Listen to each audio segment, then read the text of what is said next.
2009年7月，近100万人堵包洛杉矶街头，6400名警察严阵以待。如此宏大的场面，不是节日集会，而是一场史无前例的葬礼。这一天，全球120个国家同步直播，全世界超过10亿人屏息凝视。他的离世迎来了互联网时代首次全球同步哀悼。他就是13座格莱美奖得主，当之无愧的流行乐天王，吉尼斯认证的史上最成功的艺术家迈克尔·杰克逊。他是全球捐款最多的明星，还曾2度提名诺贝尔和平奖，终其一生都在为打破种族隔离、弘扬人道主义而不懈努力。然而他收获的从来都不只是赞美，生前曾被无数人用最恶毒的言语诅咒，连续4年被评为最蠢的美国艺人。甚至在他离世10年后，仍有人拍摄长达4个小时的纪录片《逃离梦幻岛》，企图用娈童案将他彻底拉下神坛。那么迈克尔究竟是个怎样的人？为何会遭到如此攻击？甚至就连家人也选择与他对立。下面让我们一起重回历史，找回真相。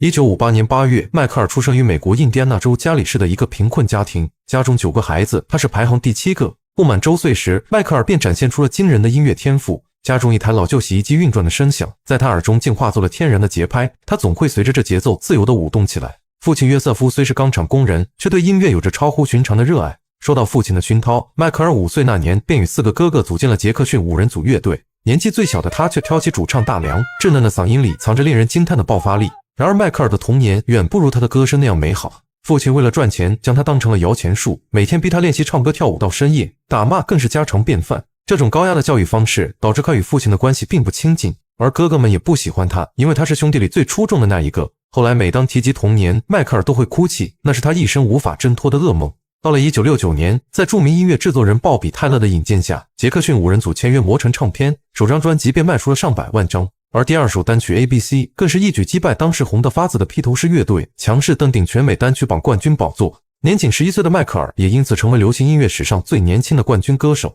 当时的他不仅能模仿各种舞步，还会加入自己独特的演绎，就连最挑剔的制作人也忍不住称赞他天才。但生活中的迈克尔却判若两人，总是腼腆羞涩，说话轻声细语，就连与人对视也会微微脸红。然而随着青春期开始变嗓，迈克尔再也不能像之前那样唱一些清亮高亢的小孩摇滚乐。与此同时，曾经风光无限的5人组也陷入了危机，人气和专辑销量双双下滑，即便后来转投哥伦比亚唱片，也难改颓势。此时迈克尔敏锐意识到家族乐队模式已经走到尽头，唯有单飞才能让自己彻底绽放。于是在1979年，迈克尔在5人组最后一次公演后正式单飞，就此掀开了流行音乐史上最璀璨的一页。他的首张个人专辑一经问世，销量便突破2000万张，并获得8项格莱美提名，但最终只斩获了2项大奖。身为完美主义者的迈克尔对此并不满意，他暗自发誓一定要做出一张让所有人都无可挑剔的专辑。为此他每天在录音室工作18个小时，亲自打磨每一段旋律，设计每一个舞步，并带领团队将所有细节雕琢到极致。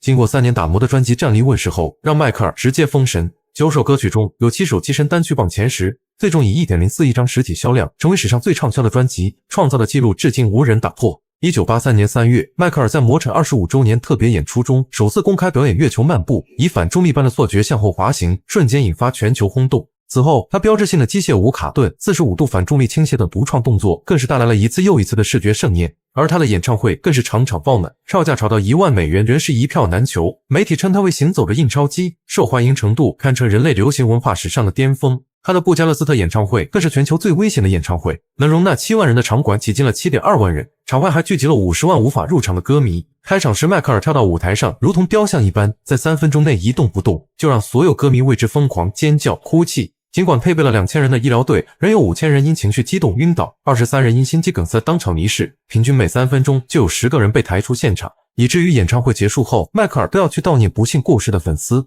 然而就在他缔造神话的同时，越来越多的人开始质疑曾经黝黑敦实的迈克尔为何在80年代后期逐渐呈现出雪白的皮肤、尖削的下巴和超现实的面部轮廓。而且随着时间推移，人们对迈克尔外貌的关注度已远远超过他的音乐。他的外形逐渐成为舆论攻击的焦点，并且一直持续了几10年。但很少有人知道，迈克尔光鲜亮丽的背后，其实他的身体早已千疮百孔。1984年，迈克尔在拍摄百事可乐广告时，因为舞台事故导致头皮严重烧伤。此后他多次接受植皮手术以及面部修复治疗。在漫长的治疗过程中，他终日忍受着剧烈疼痛，只能不断服用药物进行缓解。也正是这段经历，让迈克尔逐渐产生了药物依赖。另一方面，年少成名的他始终处于大众的密切关注之下，这给他带来了巨大的压力，让他渴望自己变得更加好看。小时候，父亲一直嘲笑迈克尔是蒜头鼻，甚至强迫他戴鼻夹矫正，导致迈克尔对自己的长相格外敏感。在那个白人至上的时代，一个出身贫民窟的黑人小子想要出名，本就需要冲破层层的枷锁。而父亲的嘲讽，再加上公众对黑人歌手外貌的苛刻审视，让迈克尔在容貌修复与重塑之间陷入了漫长的挣扎。其实早在1978年，迈克尔在拍摄电影《新绿野仙踪》时，便因舞蹈动作失误导致鼻梁骨折，不得不接受了修复手术。这次手术让迈克尔非常兴奋，因为他终于有机会可以改变自己的外貌。不过此时是为了治疗伤病，所以并没有引发广泛关注。此后他在整容的路上越走越远。到了1986年，迈克尔确诊白癜风，肤色开始长出不均匀的白斑，并且对阳光极其敏感。出门时他总是撑着一把伞，还得用厚重的粉底进行掩盖。直到1年后，迈克尔在世界巡演上亮相时，人们全都惊呆了，因为他跟以前完全不一样。媒体开始频繁刊登他的前后形象对比图，质疑他行为怪异、整容上瘾，甚至有人指责他漂白皮肤、背叛黑人种族。迈克尔想不明白，他不是第一个整容的明星，整容更不是为他一个人发明的，可为什么自己一举一动就要被全世界所监视？面对铺天盖地的谣言和谩骂，迈克尔起初选择沉默，并写下了《黑或白》《镜中人》等歌曲，试图用音乐消除人们的偏见。对于恶意诽谤的媒体，善良的他也没有提起诉讼，而是选择自掏腰包支付和解金。可没想到舆论反而越演越烈，甚至演变为对他的人格攻击，他才不得不选择公开病情，并拿出医疗记录进行自证。What you have done or are doing? Are you bleaching your skin? And is your skin lighter? When did the color of? I have a skin disorder that destroys the pigmentation of the skin. It's something that I cannot help.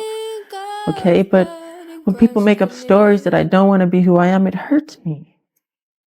It's a problem for me. Okay, I can't control it.明明压根没有皮肤漂白这种技术，可大家宁愿相信那些离谱的阴谋论，也不愿接受一个黑人居然也会得这种病。即便在后来专访中，迈克尔对着镜头撩起袖口，展示白癜风导致的肤色斑驳，但依然无法阻止媒体的谣言。当社会无法包容差异时，迈克尔的自我救赎注定会是一场孤独的战役。于是他再也无心辩解，转而全身心投入到慈善活动中去。在他短暂的一生里，一个人支撑起了39个慈善机构，资助了200多个儿童慈善项目，实名捐款超过3亿美元，是吉尼斯认证捐款最多的明星，匿名捐款更是不计其数。1984年，非洲爆发了严重的大饥荒，赤地千里，饿殍遍野，整个非洲大陆宛如人间炼狱。迈克尔得知后，与了安德尔里奇一起创作了歌曲《We Are the World》，并邀请了45位当时最顶级的歌手共同录制。We are the children.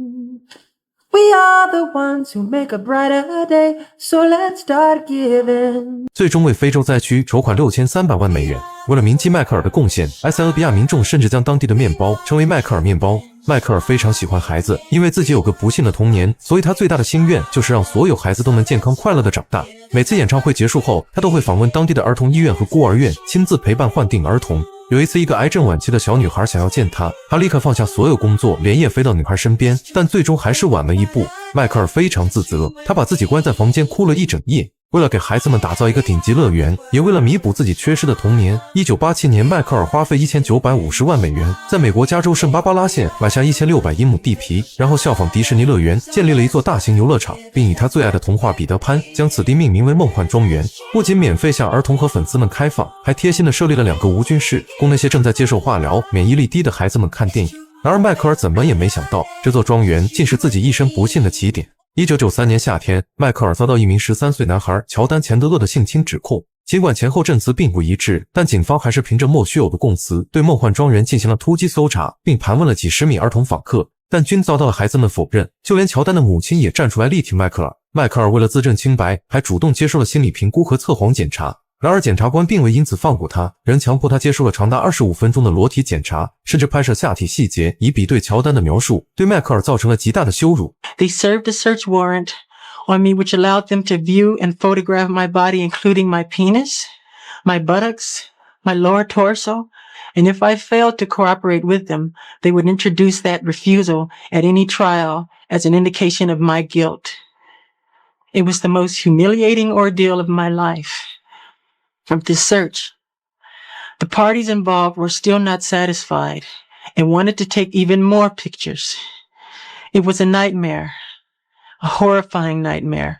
虽然结果与乔丹描述的完全不符，但检察官还是刻意渲染大致相似。一时间谣言满天飞，就连迈克尔的二姐也公开指责他与儿童的关系令人不安。一场声势浩大的猎巫行动就此拉开序幕。直到半年后，刑事调查才因为证据不足而终止。但乔丹的父亲埃文却要求迈克尔支付2000万进行和解，否则还要继续提起民事诉讼。起初迈克尔拒绝和解，但当时正值他全球巡演期间，他的团队担心长期诉讼会导致巡演中断，进而造成数十亿美元损失，便不断劝说，甚至逼迫他庭外和解。迈克尔为了团队和事业不得不做出让步，最终以分期付款1700万的方式达成和解，但自始至终他都坚决否认自己做过错事。然而这笔天价和解费还是被媒体曲解为认罪证据。直到迈克尔离世后，乔丹·钱德勒才公开承认，当年他是受父亲埃文的指使，为了钱财而对迈克尔蓄意诬陷。不久之后，埃文·钱德勒因受不了良心折磨，于2009年11月5日在家里饮弹自尽。可一旦善意沦为可以被勒索的筹码时，恶意就会变本加厉。从首次娈童案开始，迈克尔便陷入了越善良越被攻击的恶性循环，每年都要遭遇至少30起敲诈事件，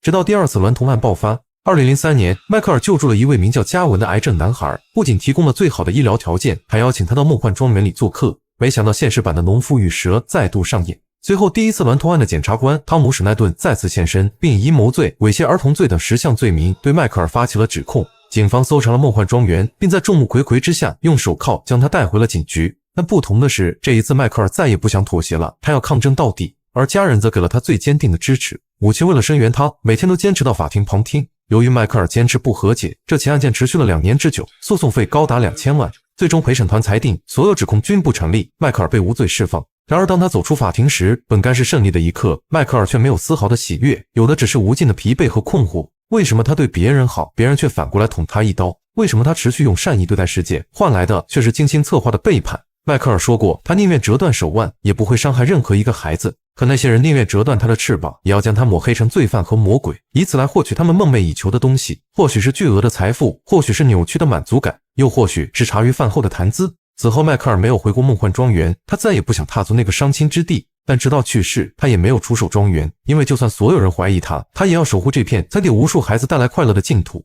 2次娈童案对迈克尔的精神与健康造成了极大伤害，他陷入了严重的失眠，甚至一度需要强效麻醉剂才能入睡。在巴林王子的邀请下，他离开了美国，前往中东。此后在全球多地辗转生活，既是为了躲避舆论的压力，也是为了在动荡中寻求内心的平静。但在此期间，他依然在坚持做慈善，只是形式更为低调，避免卷入争议。虽然他看透了那些充满恶意的套路，却始终无法用冷漠去对抗这个世界。然而随着时间的推移，巨额的慈善投入以及奢华的生活方式，让他陷入了日益严重的财务危机。到了2009年，迈克尔的负债已经超过了5亿美元，每年光利息就高达上千万。为了缓解财务压力，迈克尔决定复出，举办10场演唱会。This is the final curtain call.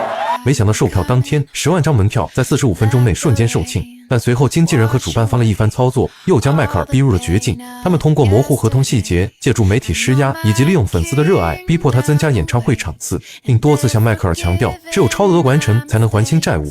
Michael told me he only committed to 10 shows at the O2 Dome for his comeback concerts.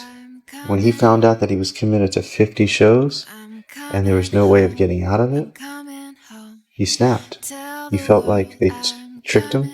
He was put up against the wall.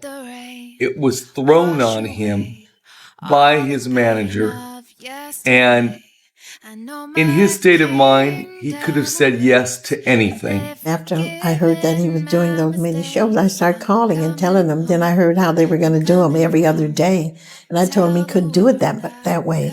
He had to rest. 一名灯光师透露，迈克尔曾在深夜打电话请求减少演出场次，却被告知合同已经签署，一旦取消将会面临近3亿英镑的违约金。那时的迈克尔被失眠和厌食症缠身，身体已经极度虚弱。但即便如此，他依然辛苦训练，几乎每天都要在斯坦普斯中心排练12个小时以上。后来的监控画面显示，迈克尔多次因体力不支而中断彩排。6月24日，迈克尔在斯坦普斯中心一直排练到深夜才回到住处，之后他就再也没有回来。Fire paramedic 33, what is your emergency?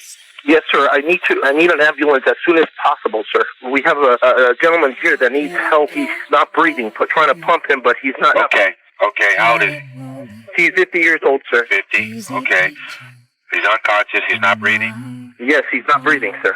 迈克尔去世时，身高1.78米的他，体重只有60公斤，胃里没有一点食物，只有70克的药物，全身都是密密麻麻的针孔，都是长期止痛和麻醉留下的印记。而法医报告显示，他的皮肤存在斑驳的浅黑色，这与白癜风的症状完全吻合。当媒体恶意宣传他漂白皮肤，说他行为怪异时，他们的良心在真相面前是否有一丝不安？当世人跟风谣言对他加以讽刺和指责时，不知内心是否有一丝愧疚？迈克尔的离世像是引爆了一场核弹，全球不同地区的人们无一例外的陷入了深痛的哀悼。为了纪念他，人们将他去世的这天，每年的6月25日定为世界白癜风日。而迈克尔的伟大不仅仅是他超越了猫王和披头士，在艺术领域达到了极致，更是用音乐打破了语言的界限，撕裂了种族的壁垒，然后通过自身去影响更多人，帮世界变得美好一些。但或许这个世界根本就配不上迈克尔，才会让他如同流星般转瞬即逝，却又那么耀眼。又或许迈克尔没有死，他只是回到了他梦想的天堂，那里没有伤痛，只有他梦想的美好童年。